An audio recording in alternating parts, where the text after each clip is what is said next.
baik urusan perburuan, urusan narkoba, itu semua kan kuncinya satu adalah kerjasama. Nah, kuncinya adalah kerjasama. Ojo sampai kon ngadeg ngalangi burine. Kan menurut kerjasama. Kita mboten. Jadi aku ngomong kerjasama langsung dikai contoh karo Gusti Allah. Lihat apa kan kira? Lu anjane ngono iku. Nanti kita akan workshop bersama mengenai kerjasama di dalam skala dari mikro sampai makro. Kita harus sinergi, harus kerjasama. Nanti kita temukan opo ae dan sopo ae sing tidak bisa mengelak untuk kerjasama. Gak iso kon gak kerjasama. Dan orang yang paling tinggi derajatnya adalah orang yang orang yang ajur-ajar. Ajur-ajar iku nek wong Jawa biyen urip iku urap. Nek kon gak gelem urap, ya gak urip kon. Ya kudu gelem urup lah ngono ya. Urup. Nek kene assalamualaikum kono waalaikumsalam. Tumbas rokok kono ngekeki rokok lah ngono sih ya. Ngono. Terus lanang tak lebokno nggih sampean lebetaken nang itu.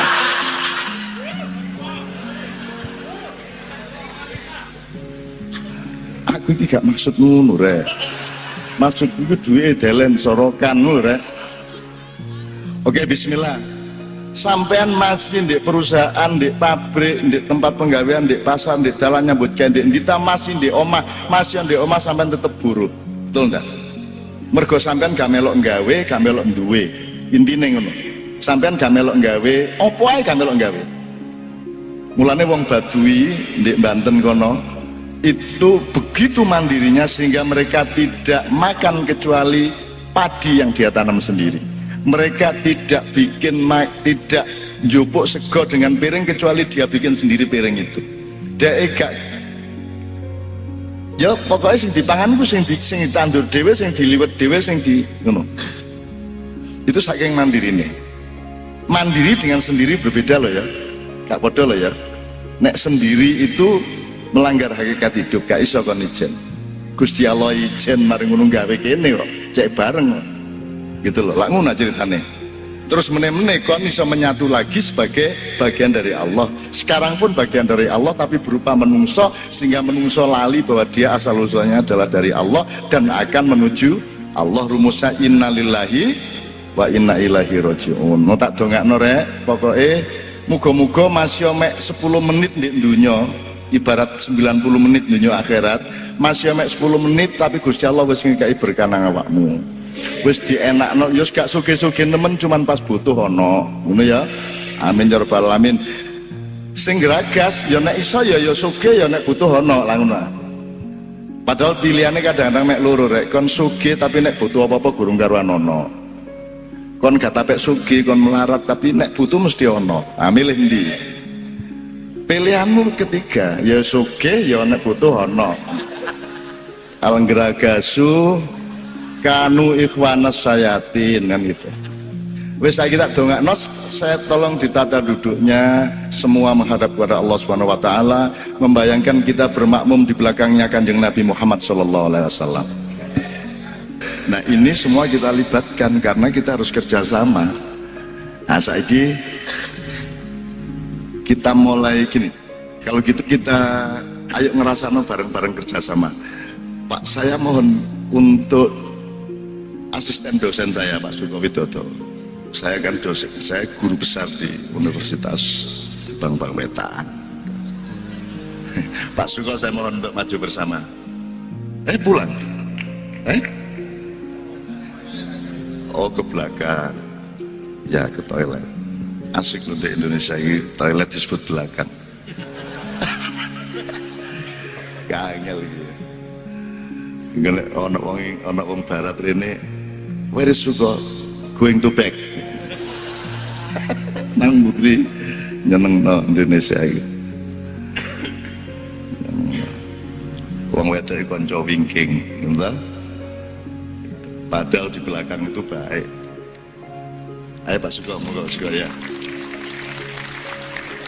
Saya minta mikrofonnya satu Mas Suko. Mas Suko gini, saya mau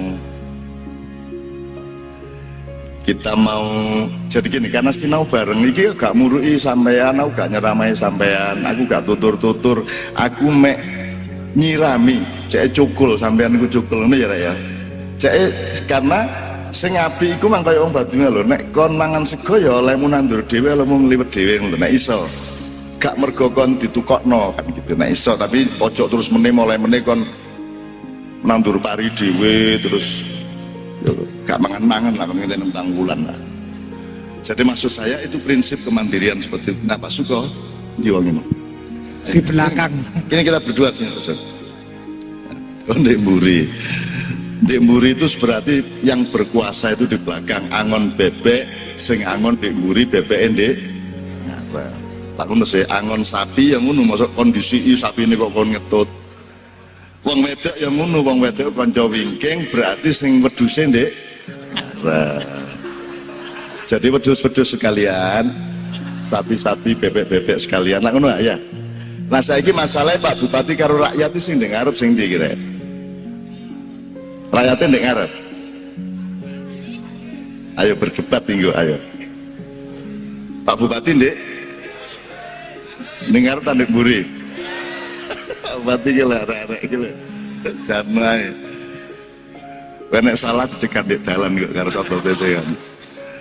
Monggo, itu sebenarnya tidak harus physically di depan atau di belakang, tapi yang ono mungkin nek Jawa kan mungkin mong berarti kadang di mburi, kadang di ngarep, kadang di ndukur, kadang di sor melumah utawa kan ngono. Bahagia ada nek saus itu. Ya Allah, ya Allah. Gitu ya. Nah, Pak Suko kita jejer bersama. Jadi saya mau cari gini. Tolong ini ada nanti saya akan dua kali workshop ya. Yang terakhir nanti kita bikin syair bersama untuk soal kerjasama buruh mengabdi, soal termasuk narkoba itu kan juga urusan pengabdian yang dilanggar. Kan lah ditipi awak karo Gusti Allah. Berarti kan kudu mengabdi karo Gusti Allah. Caranya adalah dengan ngerawat awakmu iku aja kok pateni gitu loh, aja kok pateni, aja kok rusak awakmu iku lemah, aja kok rusak wititan, aja kok rusak gitu ya semua. Nah yang pertama ini sebenarnya saya ingin teman-teman berpartisipasi untuk menemukan contoh-contoh kerjasama dalam skala yang berbeda-beda Pak Suko. Jadi misalnya skalanya nek ilmu sosial apa, individu Pak Suko, individu nek keluarga, terus RT. Oke, RT.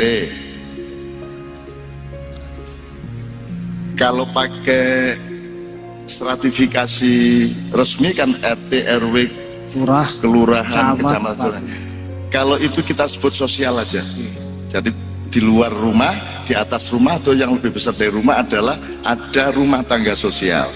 Di situ nanti ada politik, ada ormas, ada orsospol, ada NU, ada Muhammadiyah, itu semua di dalam skala sosial yang luas sekali.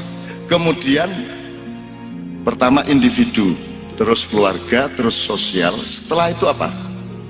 Yang puncak dari sosial nikulah nek nasionalisme lah skalanya NKRI. Ya dah negara-negara masing-masing. Tapi nek menungso kabeh berarti kan skalanya wis kemanusiaan. Jadi bisa universal. Nah sekarang kerjasama dalam skala yang lebih luas ini nek sosial kan menungso karo menungso, gitu betul. Saya kira menungso karo liane menungso itu kan luwih dukur meneh, luwih gede meneh. Misalnya berarti menungso karo apa Pak Suko? Menungso karo alam, karo kali, karo kewan, daya teko iku lho ya.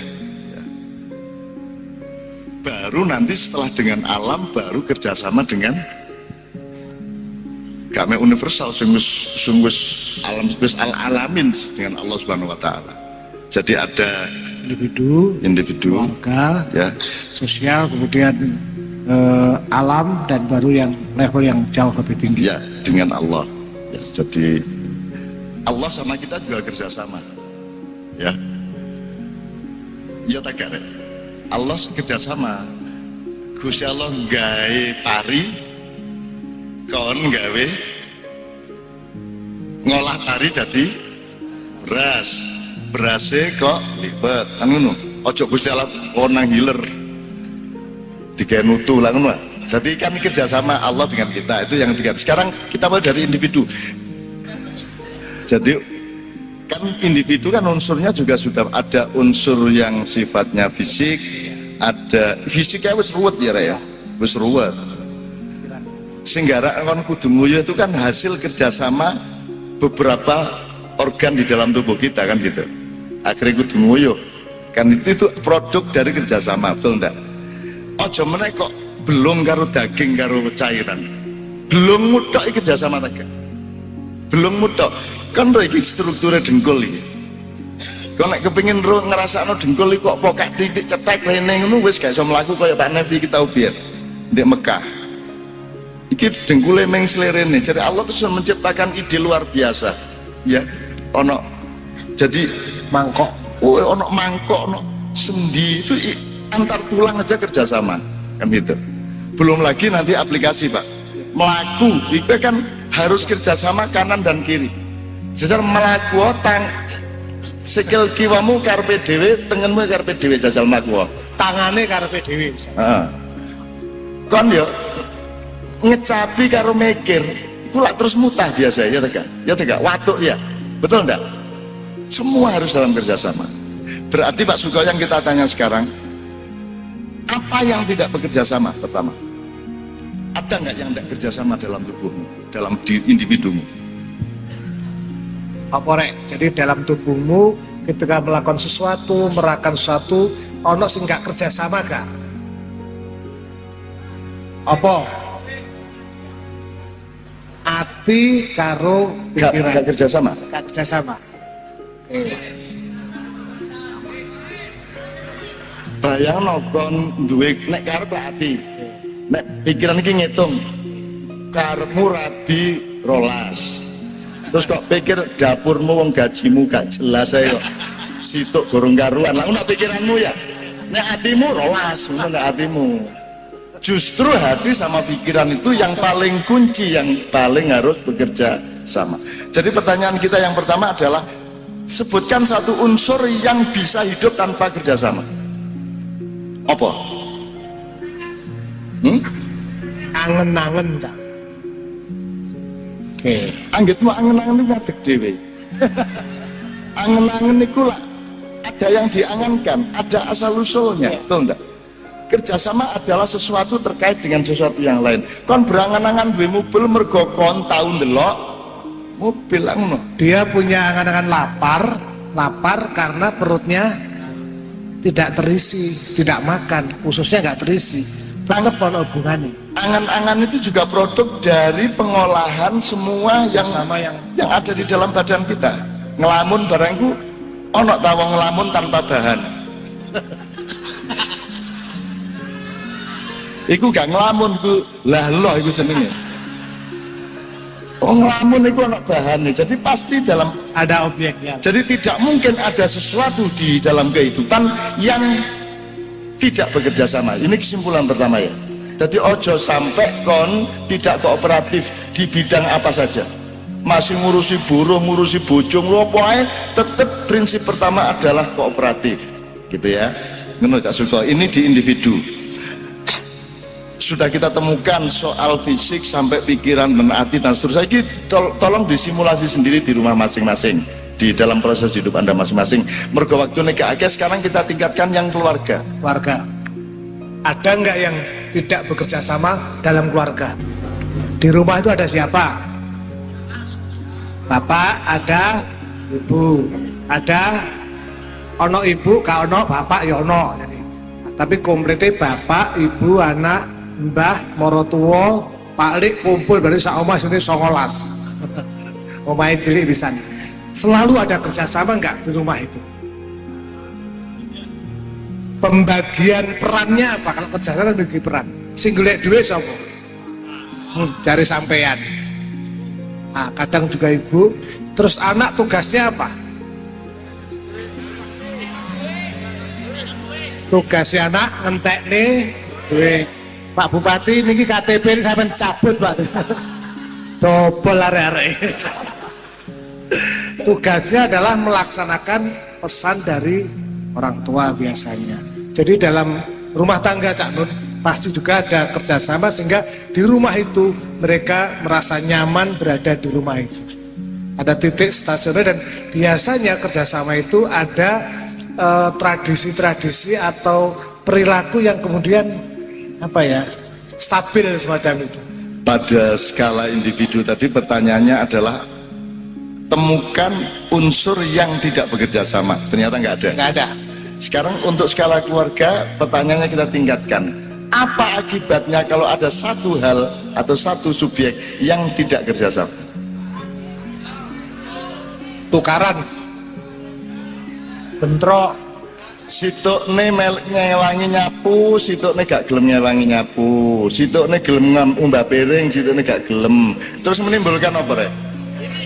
Situkne dulinan, situkne memunculkan apa? Konflik iri, cemburu, pegatan kan.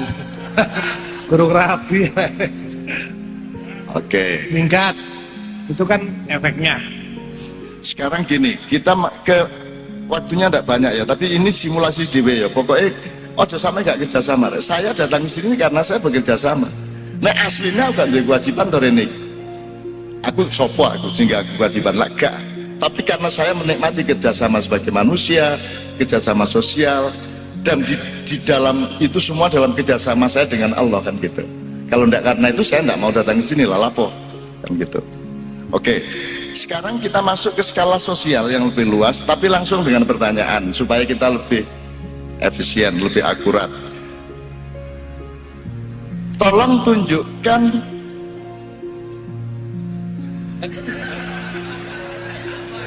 sampai naik pujian dilanggar kono.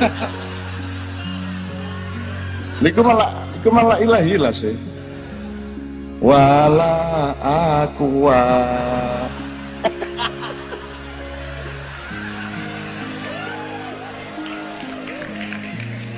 Nyeneng aku seneng di Indonesia iki ono ae. Ono.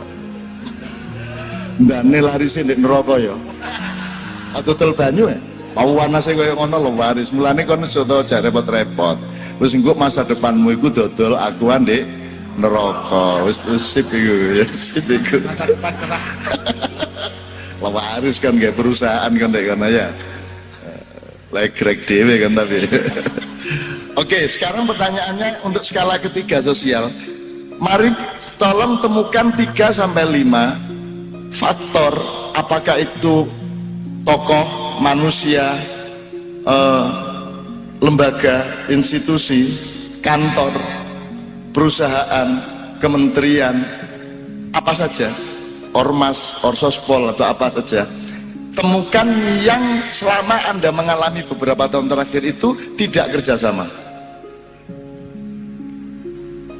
bahkan musuhan, bahkan saling membunuh. Parpol. Monggo Pak Sugo, 5 ya, 5 ya. Sebutkan 5 persoalan yang kira-kira tidak bekerja sama. Subjeknya Pak Sugo. Subjeknya, jadi misalnya kerjasama antar kantor dengan ormas, dengan jabatan, dengan orang. Bagi yang bisa menjawab, kita doakan umroh. Doa. Dungo to rek. Apa Mas? Parpol. Ormas itu singkatan apa?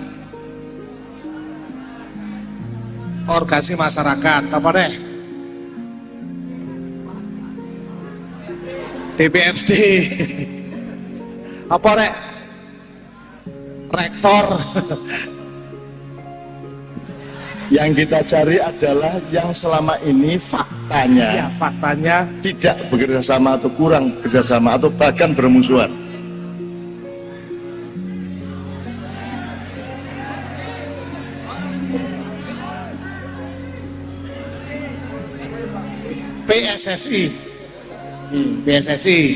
PSSI tidak bekerja samanya dengan siapa?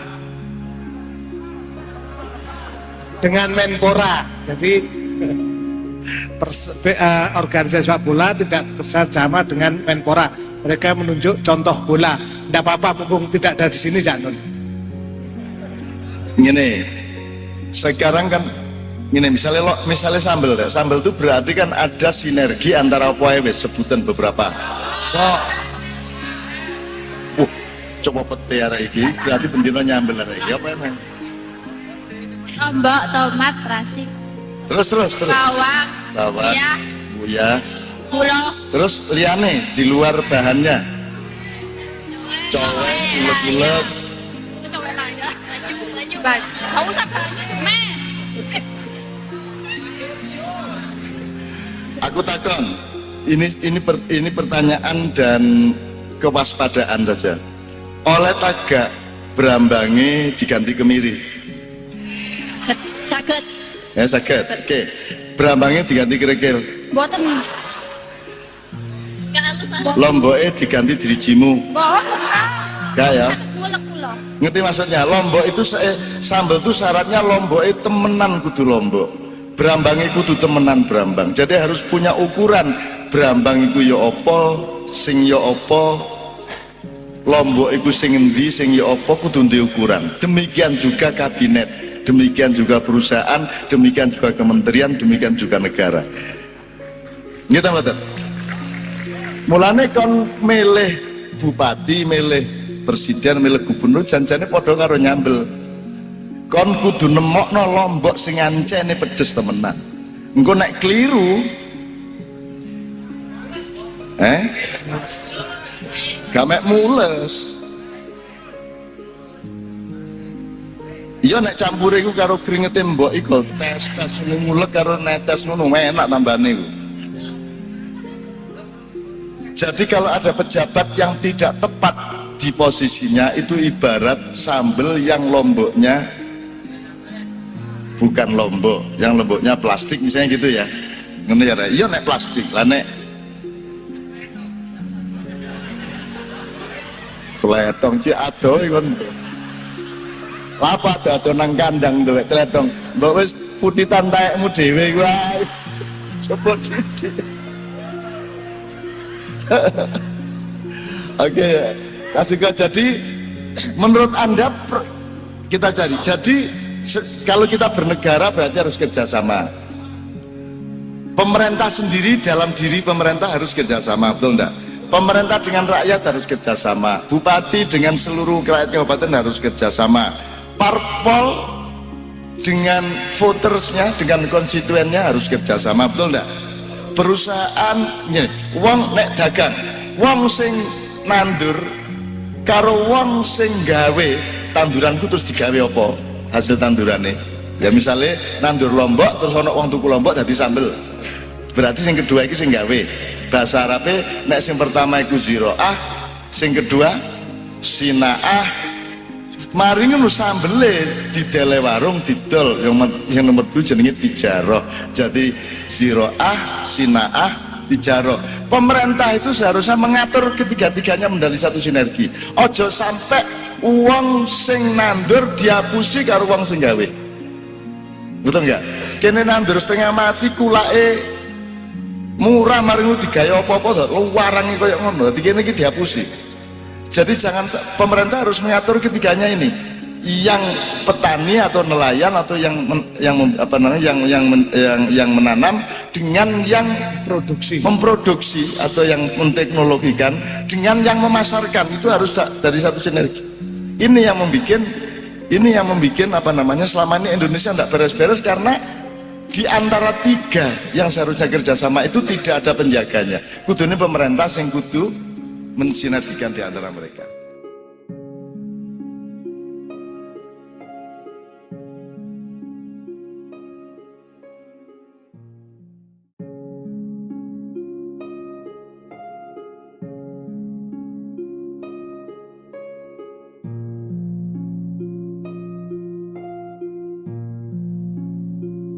Assalamualaikum warahmatullahi wabarakatuh. Adab dulu baru ilmu. Kata adab adalah kata pungut dari bahasa Arab. Dalam bahasa aslinya, kata adab memiliki makna yang berkembang dari masa ke masa. Pada masa pra-Islam, kata adab yang berasal dari verba adaba yadibu, amila madubah bermakna menyelenggarakan jamuan makan atau dalam tradisi kita mengundang kenduri. Dalam budaya Arab, mengundang makan bersama adalah simbol dari kedermawanan, dan kedermawanan adalah salah satu dari akhlak terpuji yang menjadi ciri penanda mereka. Pada masa permulaan Islam, kata adab masih identik dengan akhlak, tapi dalam pengertian yang lebih luas, terdapat verba adaba yu'adibu tadiban yang artinya mendidik dan membiasakan diri dengan berbagai kebiasaan yang baik dan perilaku yang berterima di tengah masyarakat.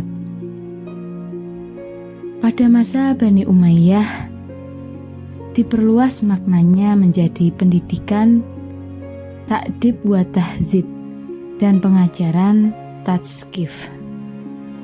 Pendidikan menyangkut akhlak, sedangkan pengajaran meliputi baca tulis, nasab, sejarah, dan kisah-kisah kepahlawanan nenek moyang.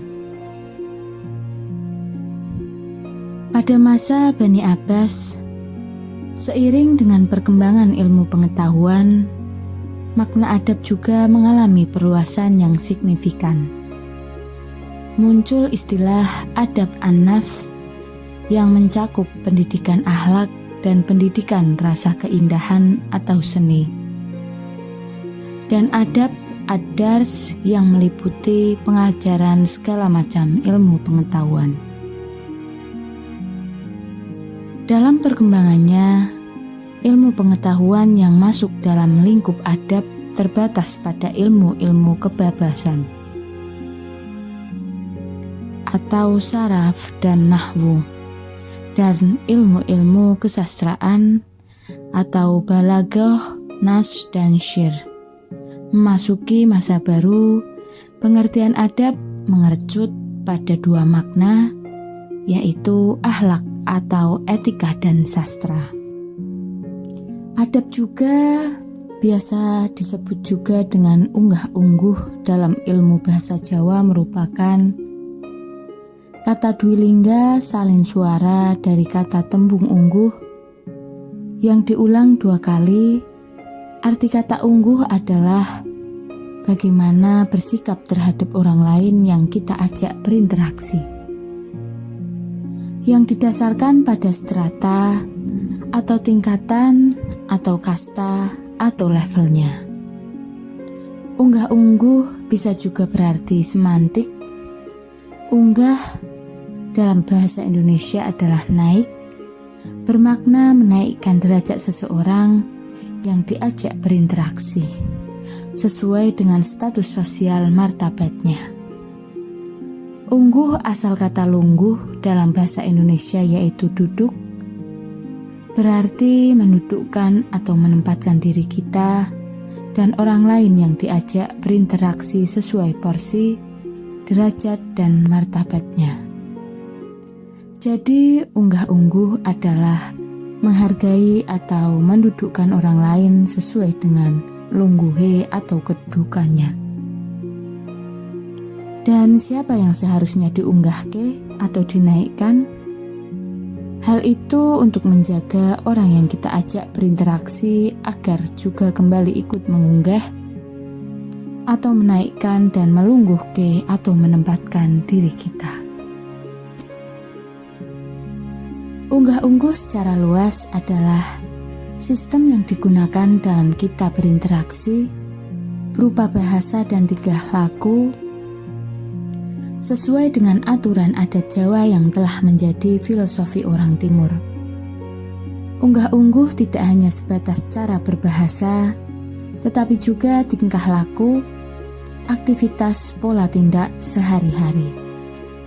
Sebenarnya, unggah-ungguh merupakan cara dalam menjalani kehidupan di dalam lingkungan masyarakat yang heterogen dan lebih merupakan implementasi dari pemikiran-pemikiran atas pertanyaan, apakah hal tersebut pantas saya lakukan atau pantaskah orang lain menerima sikap atau perlakuan tersebut. Jika kita mendahulukan orang yang lebih tua dalam melakukan hal tertentu, maka kita juga akan mendapatkan perlakuan hormat dari orang tua. Sebagai misal, jika kita menawarkan agar orang tua makan terlebih dahulu, belum tentu orang tua mau makan terlebih dahulu, dengan alasan biar anaknya yang muda dahulu. Dari hal ini akan timbul sikap saling menghargai antara yang muda dan yang tua. Di dalam bahasa Jawa, semua ucapan sudah menerapkan unggah-ungguh sebagai filosofi. Karena dalam bahasa Jawa terkandung aturan yang jelas dengan siapa dia berbicara, apa yang dibicarakan, dan bagaimana penerapan bahasanya. Sebagai contoh, makan bahasa Jawanya mangan, maem, dan dahar. Dalam mengucapkan kata ini harus memperhatikan jika dengan orang yang lebih tua atau derajatnya lebih tinggi, kata yang digunakan adalah dahar. Jika sebaya, kita yang digunakan sudah lain. Begitu juga jika dengan yang lebih muda atau tingkatan struktur di masyarakat lebih rendah. Sebagai contoh, nyuwun sewu dipun aturi dahar disampaikan kepada yang lebih tua. Namun jika dengan yang lebih muda bisa digunakan amit dek ayo dimaem. Secara umum aturan berbahasa ini disebut ngoko dan kromo. Kromo madya dan kromo inggil. Ngoko jika berbahasa dengan lebih muda, kromo madya untuk sebaya, kromo inggil untuk yang lebih tua. Harap diperhatikan bahwa istilah lebih muda, sebaya dan lebih tua tidak hanya berarti umur, tetapi berarti juga pada strata sosial orang yang kita ajak berinteraksi. Kata nyuwun sewu terkadang terkandung makna mendudukkan orang yang diajak berinteraksi, merupakan sikap minta permisi agar tidak mengandung unsur paksaan atau tekanan. Juga mengandung makna menghormati agar tidak terjadi salah paham. Unggah-ungguh seharusnya dipakai dalam setiap sisi kehidupan, bahkan sebagai unsur filosofi dalam menjalani kehidupan bersama dan bermasyarakat, juga sebagai wahana bagaimana melatih hati, sikap dan tindakan agar bisa menerima dan menghormati orang lain dalam berkehidupan yang heterogen ini. Sebagai implementasi dari penerapan unggah-ungguh adalah terciptanya sikap yang tidak egois, bisa menerima kehadiran orang lain dalam kehidupannya. Unggah-ungguh jangan malah dijadikan sebagai halangan karena dianggap tidak praktis, tidak lagi zamani, tidak up to date. Justru jika kita ingin dihargai, seharusnya kita juga harus menghargai dan mendudukkan orang lain sesuai dengan lungguhnya, atau mendudukkan dan menempatkan sesuai kedudukannya. Kemudian siapa-siapa yang seharusnya diunggahke atau dinaikkan. Hal itu untuk menjaga orang yang kita ajak berinteraksi agar ikut mengunggahke dan melungguhke diri kita pada porsi yang sesuai. Yang lebih penting dalam unggah-ungguh, kita tidak boleh meninggikan harkat martabat dan status sosial diri kita pribadi. Disinilah letak peran penting unggah-ungguh sebagai media latihan kita untuk dapat menahan diri, mengasah moral agar bersikap santun dan tidak sembrono dalam setiap sisi kehidupan kita. Namun dewasa ini, unggah-ungguh sering terlupakan. Unggah-ungguh telah terkikis karena jarang atau tidak diajarkan dan diterapkan dalam suatu sistem yang baik, baik dalam sistem pendidikan formal maupun dalam sistem pendidikan keluarga. Padahal unggah-ungguh bukan hanya bagaimana cara berbahasa, namun bahasa adalah pintu pertama. Dimulai dari berbahasa yang baik dan benar, akan timbul bagaimana berperilaku atau bertindak sesuai pranataan unggah-ungguh. Melihat kenyataan ini, ilmu yang sangat bermanfaat untuk melatih sisi sikap dan perilaku atau moral telah ditinggalkan. Sebuah mutiara yang hilang, unggah-ungguh adalah ilmu tentang adab yang akan mendidik kita bagaimana cara beradab. Jika unggah-ungguh sudah mulai ditinggalkan, akankah kita jadi bangsa yang tidak beradab? Akankah ada ilmu lain yang lebih baik yang akan menggantikan ilmu yang adiluhung ini? Allah berfirman dalam surat Al-Mujadilah ayat 11, niscaya Allah akan mengangkat derajat orang-orang yang beriman di antaramu dan orang-orang yang berilmu beberapa derajat. Dan Allah Maha teliti dari apa yang kamu kerjakan. Memang berilmu adalah suatu kemuliaan bagi manusia. Ilmu adalah jalan menuju kebaikan baik di dunia maupun di akhirat. Ketika ilmu diraih, maka bukan tidak mungkin segala sesuatu pun bisa dicapai, baik perkara dunia, terlebih perkara akhirat membutuhkan ilmu. Dengan ilmu manusia dapat menyelesaikan masalah duniawinya. Dengan ilmu pula, ia akan menjalankan tugasnya sebagai hamba, yaitu menyembah Allah. Dengan ilmu, manusia mencapai kedudukan mulia dan derajat yang tinggi sebagai seorang hamba. Akan tetapi ada perkara yang lebih tinggi kedudukannya daripada ilmu, yaitu adab. Dikatakan bahwa orang yang beradab sudah pasti ia berilmu. Tetapi orang yang berilmu belum tentu ia beradab. Ilmu tanpa disertai adab laksana api tanpa kayu bakar, sementara adab tanpa ilmu layaknya jasad tanpa ruh. Bahkan disebutkan bahwa kemuliaan seseorang tergantung adabnya. Begitulah setinggi apapun ilmu seseorang, namun jika tanpa dihiasi dengan adab atau akhlak yang mulia, maka dapat menjerumuskan dirinya dalam perilaku laksana hewan.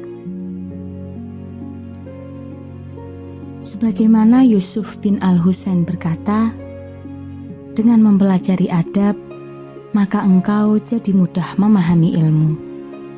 Sebab kepintaran tidak ada artinya apabila seseorang tidak memiliki adab. Ilmu menjadi berbahaya bagi pemiliknya dan orang lain karena tidak dihiasi oleh adab. Bahkan mungkin kita juga sering mendengar, ilmu tanpa adab seperti api tanpa kayu bakar, dan adab tanpa ilmu seperti jasad tanpa ruh. Begitu pentingnya adab hingga Allah Subhanahu wa Ta'ala menempatkannya sebagai hal yang paling utama, sebab kepintaran pun tidak ada artinya apabila seseorang tidak memiliki adab. Ilmu bisa saja menjadi berbahaya bagi pemiliknya dan orang lain karena tidak didampingi dengan adab. Kita juga harus memahami peran penting menanamkan adab pada proses pengembangan karakter peserta didik yang baik. Karena di era saat ini, adab mulai pudar oleh perkembangan zaman. Mempunyai adab, kebaikan budi pekerti meskipun sedikit adalah lebih kami butuhkan daripada memiliki banyak ilmu pengetahuan. Jadi bisa kita simpulkan bahwasanya mempunyai sedikit adab itu lebih penting dan dibutuhkan daripada mempunyai banyak ilmu pengetahuan. Karena orang yang berilmu belum tentu beradab, tetapi jika orang yang memiliki adab sudah pasti berilmu. dan tingkatan adab lebih tinggi daripada ilmu. Sekian, wassalamualaikum warahmatullahi wabarakatuh.